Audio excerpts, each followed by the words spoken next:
बहुत समय पहले मिथिला की पावन धरती पर एक छोटा सा गांव था। उस गांव में लोग मेहनती थे, लेकिन कई वर्षों से गांव पर दुखों का साया छाया हुआ था। खेतों में फसल कम होती थी, पशु बीमार रहते थे और लोगों के घरों में चिंता का माहौल रहता था। सब लोग रोज भगवान से प्रार्थना करते थे कि कोई चमत्कार हो और उनका जीवन फिर से खुशियों से भर जाए। उसी गांव के बाहर एक पुराने पीपल के पेड़ के नीचे एक दिव्य स्थान था। कहते हैं वहां लाल धागे सरकार का वास था। जो भी सच्चे मन से वहां जाकर लाल धागा बांधता और अपनी मनोकामना कहता, उसकी प्रार्थना अवश्य सुनी जाती थी। गांव के बुजुर्ग लोग इस कथा को जानते थे, लेकिन नई पीढ़ी ने इस पर विश्वास करना छोड़ दिया था। गांव में रामू नाम का एक गरीब किसान रहता था। रामू बहुत मेहनत करता, पर हर बार उसकी फसल खराब हो जाती। उसके घर में अन्न की कमी थी और उसकी पत्नी भी बहुत दुखी रहती थी। एक दिन रामू की बूढ़ी माँ ने कहा, बेटा तू लाल धागे सरकार के स्थान पर जा, सच्चे मन से प्रार्थना कर, तेरी मदद अवश्य होगी।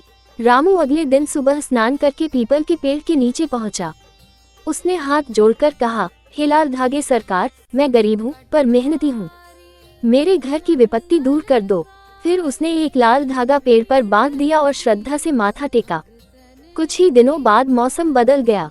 समय पर बारिश हुई, खेतों में हरियाली छा गई और रामू की फसल इस बार बहुत अच्छी हुई। गांव वाले हैरान थे कि जो खेत हमेशा सूखे रहते थे, वहां सोना उगाया था। रामू ने सबसे पहले लाल धागे सरकार के स्थान पर जाकर धन्यवाद दिया। रामू की खुशहाली देखकर गांव के और लोग भी वहां जाने लगे। कोई संतान सुख मानता, कोई बीमारी से मुक्ति, कोई घर की शांति। जो भी सच्चे मन से जाता, उसे आशा और साहस मिलता। धीरे धीरे गांव का माहौल बदलने लगा। लोग एक दूसरे की मदद करने लगे, झगड़े कम हो गए और सबके जीवन में सुख आने लगा। एक दिन गांव में भयंकर आंधी आई, पेड़ टूटने लगे, घरों की छतें उड़ने लगी। लोग डरकर लाल धागे सरकार के स्थान पर दौड़े और प्रार्थना करने लगे। आश्चर्य की बात यह हुई कि आंधी अचानक शांत हो गई। पीपल का पेड़ मजबूती से खड़ा रहा। लोगों का विश्वास और बढ़ गया। तब से हर साल उस गांव में मेला लगने लगा। दूर दूर से लोग लाल धागे सरकार के दर्शन करने आते। सब लोग लाल धागा बांधते, दीप जलाते और भजन गाते। वहां आने वाले हर व्यक्ति को यही शिक्षा मिलती कि सच्ची श्रद्धा, मेहनत और अच्छे कर्म से हर मुश्किल दूर हो सकती है। आज भी लोग कहते हैं कि लाल धागे सरकार केवल चमत्कार नहीं करते, बल्कि लोगों के दिलों में उम्मीद जगाते हैं। जो सच्चे मन से उन्हें याद करता है, उसके जीवन में नया उजाला अवश्य आता है। बहुत समय पहले मिथिला की पावन धरती पर एक छोटा सा गांव था। उस गांव में लोग मेहनती थे, लेकिन कई वर्षों से गांव पर दुखों का साया छाया हुआ था। खेतों में फसल कम होती थी, पशु बीमार रहते थे और लोगों के घरों में चिंता का माहौल रहता था। सब लोग रोज भगवान से प्रार्थना करते थे कि कोई चमत्कार हो और उनका जीवन फिर से खुशियों से भर जाए। उसी गांव के बाहर एक पुराने पीपल के पेड़ के नीचे एक दिव्य स्थान था। कहते हैं वहां लाल धागे सरकार का वास था। जो भी सच्चे मन से वहां जाकर लाल धागा बांधता और अपनी मनोकामना कहता, उसकी प्रार्थना अवश्य सुनी जाती थी। गांव के बुजुर्ग लोग इस कथा को जानते थे, लेकिन नई पीढ़ी ने इस पर विश्वास करना छोड़ दिया था। गांव में रामू नाम का एक गरीब किसान रहता था। रामू बहुत मेहनत करता, पर हर बार उसकी फसल खराब हो जाती।